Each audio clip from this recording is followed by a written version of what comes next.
One of the big themes of this is the focus on offense and defense innovation, and so clearly DevSecOps fits into a lot of businesses just want to deploy new capabilities and they want to deploy them faster, and then we had to balance that out with securing that as well, and so how do you balance the need for new capabilities for Wiley and then also the need for governance at the same time? How does that play across in your brain and your actions? Yeah, no, it's a great question. I mean, and I've been in the DevOps world for quite a while. In fact, before Wiley, I was running my own global company, helping other companies do DevOps, right? And of course, DevSecOps, like, I feel like we keep jamming new words in there.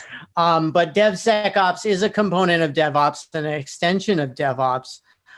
And I think there's a very natural and wonderful answer to the question of how do you balance it, which is when we look at compliance or policy as from a DevOps perspective, from a DevSecOps perspective, we want to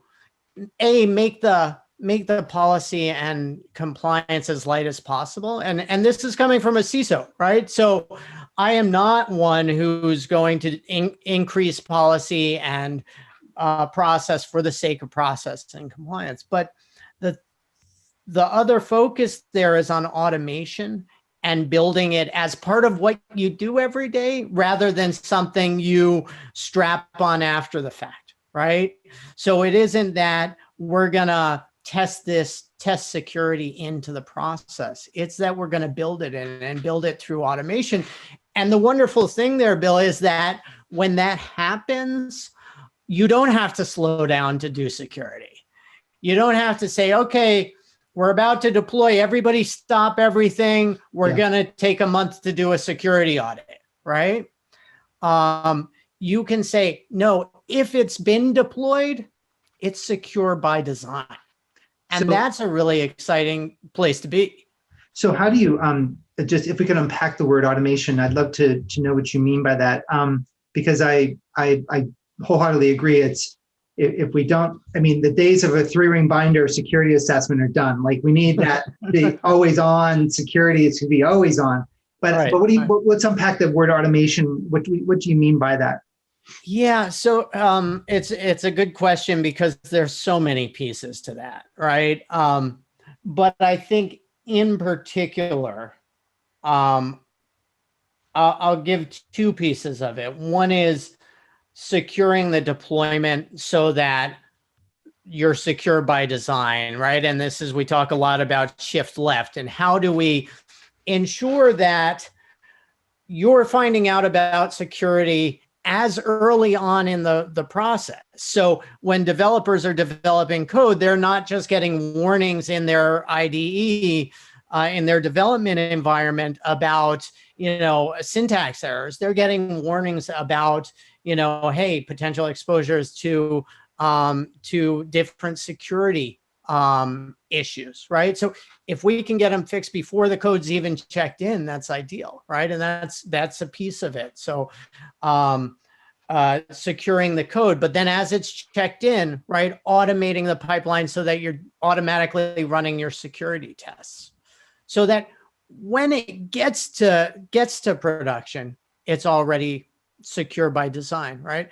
But then that doesn't mean you don't need to check, right? That doesn't mean you don't need to do governance and compliance, but governance and compliance provides a whole nother set of opportunities for automation.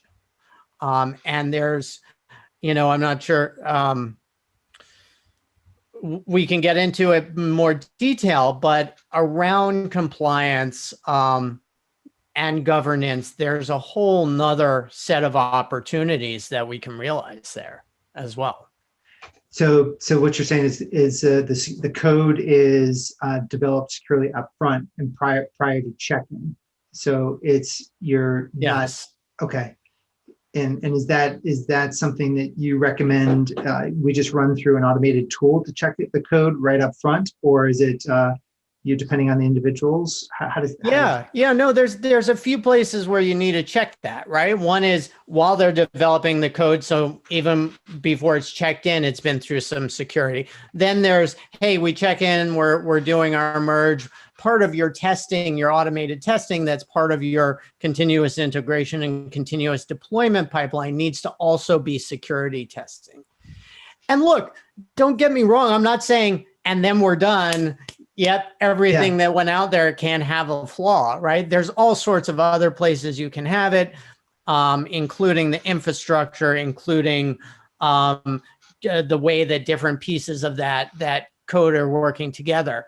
What I am saying is that, and I think this is part of DevOps, is really empowering people to do it and doing it as part of what you do, right? So it's something we all do. It isn't something that just the security team at Wiley is responsible for. Security is everyone in technology's responsibility, right? And it's a shared responsibility. And as such, we need to share that. And then there's a whole bunch of stuff we can do after it's deployed and need to continue to do to secure the different layers of our applications and services.